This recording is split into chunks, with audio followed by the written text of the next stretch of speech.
So guys, today I want to show you something why you should always, before getting a car, you should always get the newer generation vehicles. You should not get like the first generation. This is the reason why.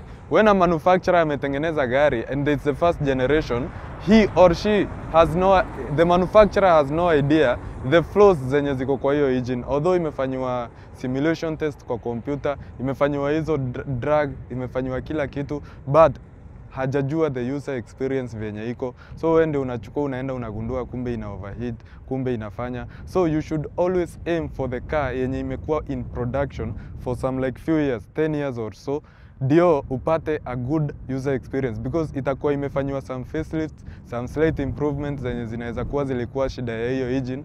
So you should always aim for the second generation. Getting the first generation is like getting a lower quality car. In Japanese, either Japanese model or a German model like this one. You should always aim for the second generation or a newer version ya facelift. Ndio usikuwa experiment wewe mwenyewe. I'll use this for example. Ya CX-5.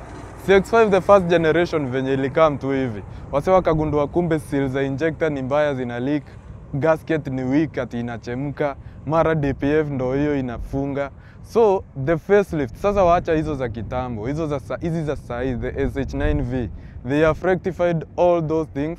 Hizo mambo za kuchemka, the diesel ones meja, hizo shida za kuchemka, mara shida za DPF, mara shida ya gasket kukua weak, they have rectified all those issues.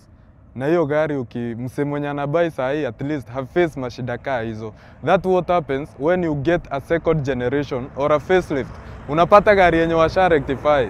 Wanaitanga in Japanese model, they call it the Gemba Kaizen, continuous improvement over time. Toyota ndo wali invent hiyo kitu ya Gemba Kaizen, wameimaster sana. So, ukichukuanga gari yenye ni, wametengeneza gari leo, kesho ushachukua, like the Italian models. And then, instead of improving the existing one, wanatengeneza tena ingine, a newer model, so continuous character development. So you should always get a new facelift or a second generation, ndio user experience yako ikuwe fiti.